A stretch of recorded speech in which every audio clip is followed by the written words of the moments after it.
Oh my god! Oh my god, Brett!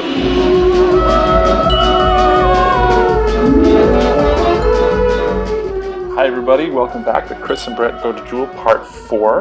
And for this launch we are committed to punchier editing. We've had some feedback from our users that our initial launches were a little bit boring, so we're going to pick up the pace this time. That is right. So instead of playing you the live audio that we recorded while actually playing this, we're going to just kind of narrate what we did. And then in a few sections, we'll play the real audio so you can kind of hear the tension in the moment. Also, I need to comment that while we were editing Part 4, KSP 1.0 came out. And just to let everybody know, we're going to stick with beta because 1.0 adds aerodynamic changes, part changes. It's going to totally screw up our mission. So we're going to keep playing this in beta. But here you've got phase whatchamacallit? What phase is this, Brett? 3? Sure. Sure, those parts hanging off the side are going to go on Spaceball 2. That's the basic idea. We're getting those parts up to orbit. So you'll see here while we were launching that we have all this weird stuff hanging off the side. So even though this is really balanced from a mass standpoint, it's not even close to balanced from an aerodynamic standpoint. So especially the airplane we have there, which is called the Condor, and we'll talk a little bit more about that later, it was causing all kinds of weird torque on this thing, and Chris really had to fight to keep this going in the right direction. And here's that moment when, because of all that drag and funny ascent angles, we run out of gas. Oh no! Crap. Oh, I can't believe it. Well, do you have a way to save us here? So I did have a little bit of a Kerbal inspiration. Those side vehicles were all loaded with fuel. So I tried to pull some of that fuel out, put it in the main section, and then keep accelerating. But I only did it from one side of the craft, which unbalanced it terribly. And when I fired the main engine, it went into a spin. So then I kept pumping to try to rebalance it, which did eventually work. You see, we did one whole flip there. And now we're about to get in orbit, and the camera's gonna go. Ah, there we go. I was actually pretty impressed with your piloting there and quick thinking. Okay. It is in orbit, for sure. Okay, well that was a very Kerbal moment. All right, so the next thing that Chris and I had to do was to get what we just launched right next to what we had already assembled in orbit that you saw in our previous videos. So this actually turned out to be kind of a nightmare for a bunch of different reasons. So one thing is, when you have ships this huge, it seems like, at least in beta, when you change the orientation of the ship, Kerbal seems to think that your orbit changed even though it didn't. So there was a period of time where our periapsis and apoapsis were bouncing back and forth and we couldn't figure out why, and it was just really confusing. Part of that is also that these things are so huge that the thrust required to turn them is so huge that it does actually change your orbit a little bit just because they're massive, massive objects. Oh, that's a good point. I didn't really even think of that. Yeah, so if you're going to do what we're doing and move giant ships around, just keep that in mind as something that you'll have to work with. The other final thing that to warn you about if you're going to do something like this is make sure you give yourself enough height in your orbit, because we actually started dragging ourselves through the atmosphere at points where we were trying to get these to match up, which is obviously no good. Yeah, we had it so beautifully aligned. We had like a maneuver where the separation was just, a kilometer, and we're like, all right, this is working great. And then all of a sudden, it's like, oh my God, I'm in the atmosphere. The separation's opening up. This is terrible. It was bad. It was bad. It was bad.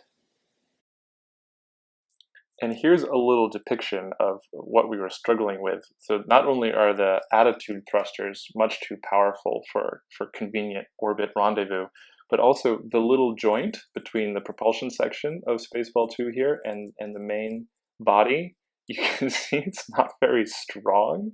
So there goes the main body down. and then the propulsion section comes up. And when you play that at high speed, it just looks like a wet noodle. It's ridiculous. I was actually kind of shocked that this didn't break on us, but I'm glad it didn't. I think we're going to have to strengthen that somehow when we finally get everything together.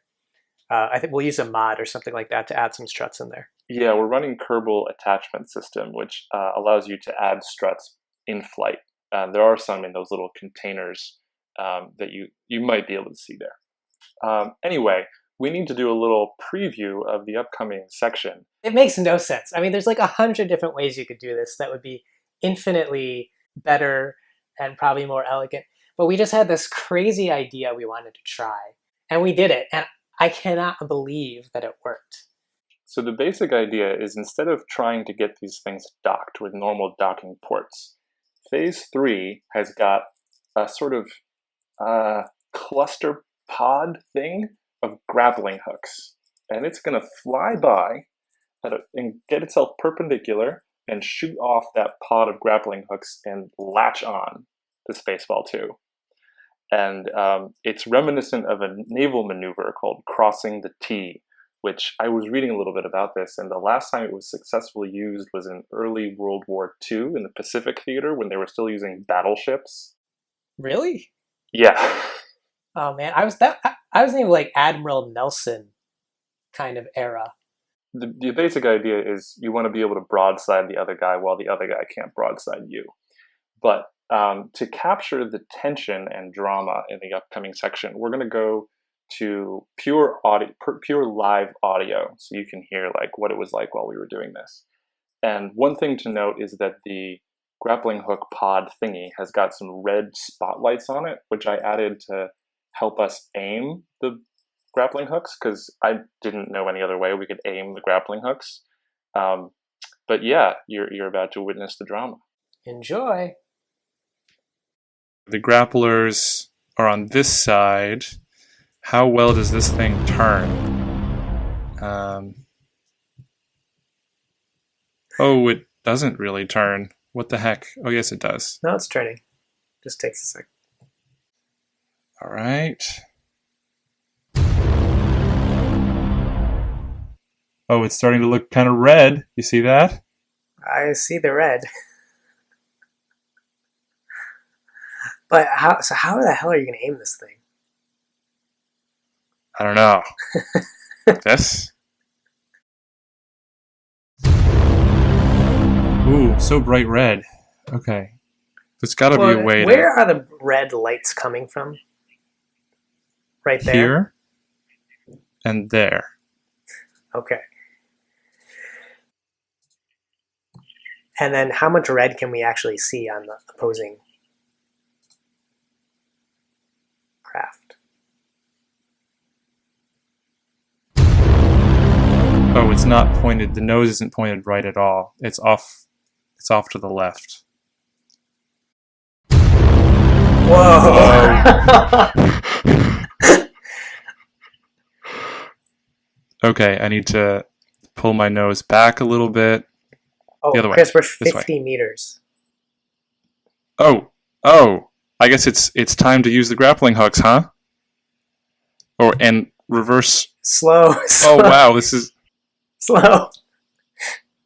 I can't. I don't think it has the power. I think we have to use these grappling hooks. Oh, this is going to be bad. Okay. It's 6. This is so crazy.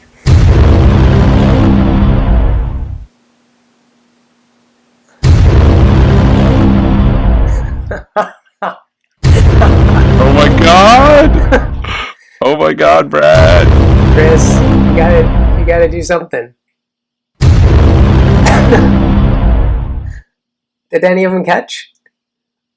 I don't know. I think so. Oh god, these are gonna slam into each other.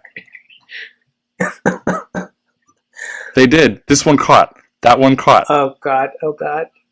Don't blow up. Oh! Boom! Wait, yeah, alright. SAS is fighting it. I can help. Alright. Is it? It's attached, right? It's attached. It's right there. Oh, that's awesome. Oh my god, I can't believe it worked. So that was pretty exciting. We hope you enjoyed watching that. In the next video, you'll see us kind of clean this up a little bit and get these two ships kind of stabilized. And then we'll start moving over all of these small mission craft to Spaceball 2. And when we're done with that, we should be ready to go to Jool. Oh my gosh, we can actually go to Jool then? It's so exciting. Yeah, that is going to be exciting. In the meantime, please remember to like this video, give us your comments, and share it with your friends. Bye!